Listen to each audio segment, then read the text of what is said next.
Assalamualaikum warahmatullahi wabarakatuh. Salam sejahtera bagi kita semua. Jumpa lagi bersama kami BKKBN Maluku dalam program Kabar Isi, Katong Bacarita Bereskan Stunting. Topik kita yang diangkat di saat ini adalah peran Satgas Stunting dalam percepatan penurunan stunting. BKKBN setelah dikeluarkan Perpres 72 tahun 2021 diberikan tanggung jawab sebagai koordinator dalam rangka penanganan stunting. Dan dalam amanat Perpres tersebut dibentuk Satuan Tugas Percepatan Penurunan Stunting di seluruh Indonesia, terkhusus di Provinsi Maluku. Untuk itu hadir di studio BKKBN Maluku saat ini Koordinator Program Manajer Percepatan Penurunan Stunting Provinsi Maluku, Ibu Lucy Pelou. Selamat baku dapa, Ibu Lucy, apa kabar? Selamat baku dapa, Pak Martin.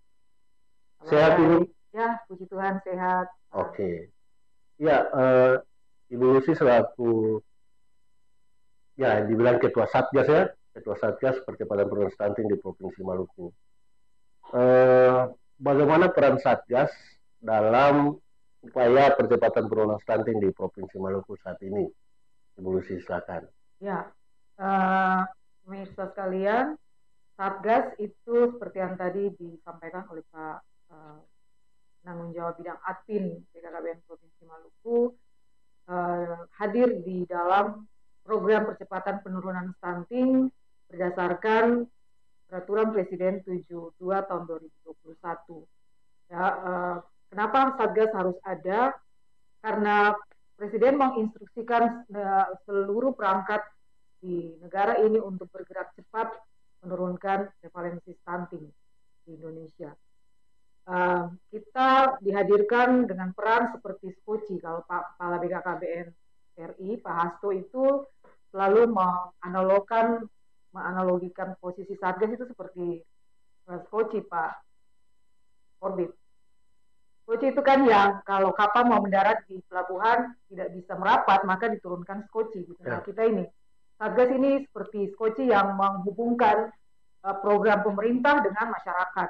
Gitu. Bagaimana program pemerintah itu bisa mendekat dan bisa diakses oleh masyarakat, ya Satgas diperintahkan untuk itu. Dalam 3 peran, yaitu mengkonsolidasikan, mengkoordinasikan, dan memfasilitasi semua program-program percepatan penurunan stunting yang harus didaratkan ke masyarakat itu harus jalan gitu. Nah, ya, Ibu Lucy selaku ketua ya, kan sudah barang tentu Ibu Lucy tidak bekerja sendiri. Ya. Bagaimana kerjasama Ibu Lucy dengan teman-teman ya ada di kabupaten kota Ibu Lucy? Ya. Bagaimana kerjasama Ibu Lucy dengan teman-teman? Kan ini adanya di kabupaten kota nih, ya. Sudah barang tentu jangkauan ya. Ya. Terus untuk mengkoordinir mereka di lapangan ini seperti apa? Ya. Jadi kekuatan Satgas itu kalau di Provinsi Maluku kami ada 4 orang di provinsi, sekretariat provinsi, kemudian ada 10 orang di kabupaten kota. Masing-masing satu kabupaten kota itu ada 1, kecuali Tual dan Maluku Tenggara itu ada 1 Satgas, tenaga asisten. Kalau yang di kabupaten kota kita menyebutnya tenaga asisten. Bagaimana mengkoordinir kerja-kerja Satgas di kabupaten kota ini? Kami ada mekanisme pelaporan, ya, pelaporan yang diwajibkan Satgas dari kabupaten kota itu memberikan laporan ke provinsi secara periodik setiap bulan, tetapi juga ada rapat-rapat koordinasi yang kami bangun secara rutin. Kami atur waktunya secara rutin, setiap 2 minggu sekali itu ada rapat koordinasi seperti Radalgram yang dimiliki oleh BKKBN. Di Satgas juga Radalgram. Kami juga ada ya Radalgram setiap 2 minggu sekali. Tetapi kalau ada yang insidentil, misalnya yang perlu koordinasi mendadak, itu ada yang harus dibicarakan, ada data-data dari lapangan yang harus dikoordinasikan, maka bisa 2 hari sekali, bisa 3 hari sekali gitu. Ada rapat yang dibuat secara online melalui Zoom. juga ada grup WhatsApp tentunya yang Ya, menjadi wadah komunikasi buat kami dengan teman-teman di lapangan seperti itu. di lapangan. Iya. Ya, Ketika Perpres 72 turunnya tahun 2021. Kemudian Satgas ini dibentuk tahun 2022. 2023 otomatis sudah jalan ya 2 tahun ya, Ibu masuk Lucy, 2 tahun. masuk 2 tahun ya. Ya, Kalau dilihat teman-teman di TA di kabupaten kota, ya, sejauh ini bagaimana penilaian Ibu Lucy selaku Ketua Satgas? ya. Kinerja teman-teman di lapangan ini seperti apa? Apakah kan ada pertemuan nih ya Ya, 2 minggu sekali, 2 minggu dalam rapat pengendalian program ya. Satgas. Sejauh ini kinerja mereka di lapangan seperti apa Ibu Lucy? Dari pengamatan Ibu Lucy selama melakukan monitoring pada teman-teman di Ya. Kinerja mereka itu beragam ya karena pertama background mereka beragam, itu tidak sama semuanya. Jadi kinerja itu beragam, ada yang sudah sangat maju gitu karena memang sudah lama berpengalaman dalam program-program pemberdayaan masyarakat yang pemerintah punya maupun yang LSM punya. Jadi sudah ada yang sudah sangat maju, tetapi juga ada yang pelan-pelan harus belajar, harus banyak membaca, banyak berdiskusi gitu. Jadi beragam kemampuan mereka untuk mengendalikan program di lapangan. Tetapi secara umum kalau kami pantau dari laporan-laporan mereka, dari diskusi-diskusi yang terbangun, rata-rata mereka punya kemampuan untuk mengadaptasikan diri dengan mekanisme kerja pemerintah di daerah yang cukup baik, kemampuan untuk mengkonsolidasikan teman-teman mitra di kabupaten, di kecamatan, bahkan ada yang sampai turun koordinasikan kerja-kerja tim pendamping keluarga di desa-desa. Itu mereka punya kemampuan yang sangat baik. Walaupun memang ketika kita minta memasukkan laporan, kemampuan untuk menulis juga itu berbeda-beda, Pak Kor. Jadi kami dari provinsi kemudian membangun strategi untuk mendampingi satu persatu dengan kemampuan yang misalnya masih minim, masih harus banyak belajar, maka dari provinsi kita berbagi energi untuk mendampingi kawan-kawan yang dengan kemampuan yang masih ini ya, mohon maaf untuk bilang masih di bawah. Gitu. Iya. Tapi laporan rutin. Laporan rutin. Ya, soal ketepatan waktu teman-teman saya di lapangan ini luar biasa. Ketepatan waktu untuk menyampaikan laporan walaupun secara esensi atau muatan laporannya itu memang masih banyak. Kadang-kadang kita harus mereview, rapat orang per orang begitu untuk minta laporannya diperbaiki. Tapi ya secara ketepatan waktu itu luar biasa, teman-teman mengejar dengan banyak tugas-tugas di lapangan, tapi ketika minta laporan, minta data, minta update sesuatu itu cepat merespon. Ya, Ibu Lucy, hasil SSJ kemarin ya. 2021 hasil SSJ 2021 itu di Maluku ada beberapa kabupaten kota yang angka prevalensi stunting itu dia naik ya. Seperti di Buru Selatan, Tanimbar, Maluku Tenggara itu naik. Dari pengamatan Ibu Lucy selaku Ketua Satgas dengan dilihat dari kinerja teman-teman di TA di kabupaten kota, ini hanya kalau dilihat dari kinerja teman-teman di Satgas yang tadi Ibu Lucy sampaikan bahwa mereka beragam, kinerja mereka juga ada yang sudah bagus, ada yang perlu belajar lagi ya. Dari hasil SSJ kemarin, menurut Ibu Lucy nih, apakah dari kinerja teman-teman di TA di lapangan dalam pendampingan dengan Pemda, koordinasi dan sebagainya, apakah hasil SSJ ke depan dari prediksi Ibu Lucy, apakah 3 kabupaten itu bisa turun ataukah bagaimana? Ibu Lucy silakan. Iya, kalau saya optimis Pak. Optimis belajar dari pengalaman kemarin di Kabupaten Kepulauan Tanimbar misalnya, TA-nya kerja cukup maksimal tapi toh naik. Itu kan prevalensinya malah naik. sebetulnya ini naik turun prevalensi ini ya namanya juga survei, ya survei yang akan sangat tergantung juga pada metodologi, tergantung juga pada enumerator gitu kan. Jadi kita kalau mau membaca kinerja Satgas dengan prevalensi naik turunnya prevalensi, saya kira tidak serta merta dua ini saling berhubungan gitu, dua komponen ini gitu. Karena kita lihat Satgas yang bagus kinerjanya tapi malah prevalensinya naik, artinya ada faktor lain yang mempengaruhi gitu. Faktor kesiapan pemerintah daerahnya misalnya, kesiapan perangkat penyelenggara di daerah TPPS daerah kabupaten setempat misalnya.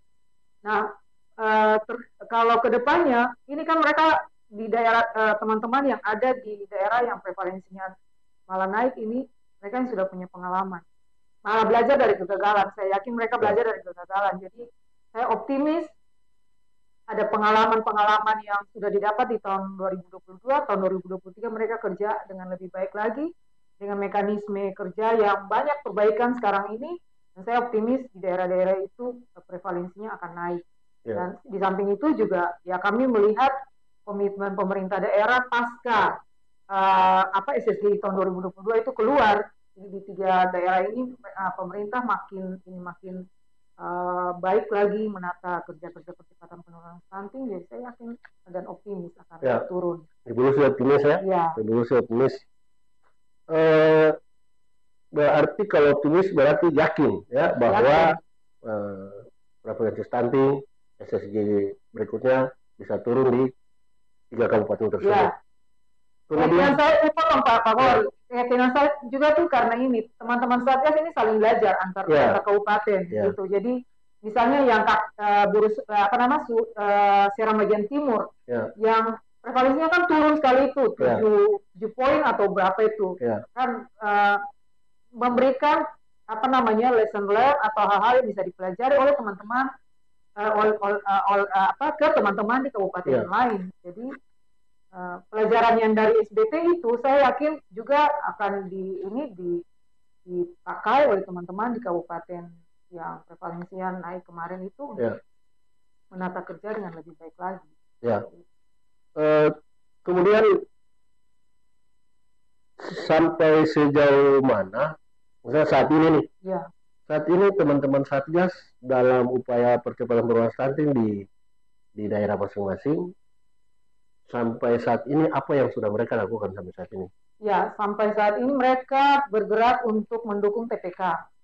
Karena kita belajar dari pengalaman SBT itu. SBT kenapa turunnya jomplang sekali, jauh sekali jatuhnya prevalensi itu, keberhasilan yang sangat besar di SBT itu karena teman Satgas di tahun 2022 itu ternyata bangun komunikasi yang intens sekali dengan TPK.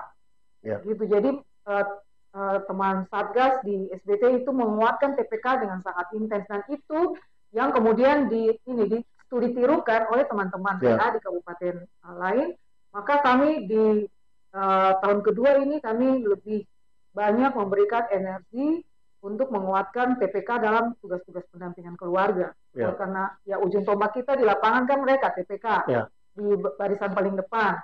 Jadi Satgas berkomitmen untuk menguatkan TPK secara langsung, walaupun juga bersama-sama dengan teman-teman PKB, PLKB di lapangan. Di lapangan ya. Itu lanjut dari hasil SSG dulu sih. Secara kabupaten kota oke lah. Ada beberapa kabupaten kota yang angka prevalensinya turun. Ada 3 kabupaten kota, 3 kabupaten yang prevalensinya naik. Di Provinsi Maluku sendiri dari SSG 2021 ya, untuk 2020 itu 28,7 ya. SSGI 2021 kemarin 22 turun 26,1 ya. Haris 2014 perintah pemerintah nih, perintah presiden 2024 angka prevalensi stunting di Indonesia harus 14% ya. Dari optimisnya Ibu Lucy tadi terkait dengan 3 kabupaten kota yang tadi Guru Selatan, Timur, sama Maluku Tenggara.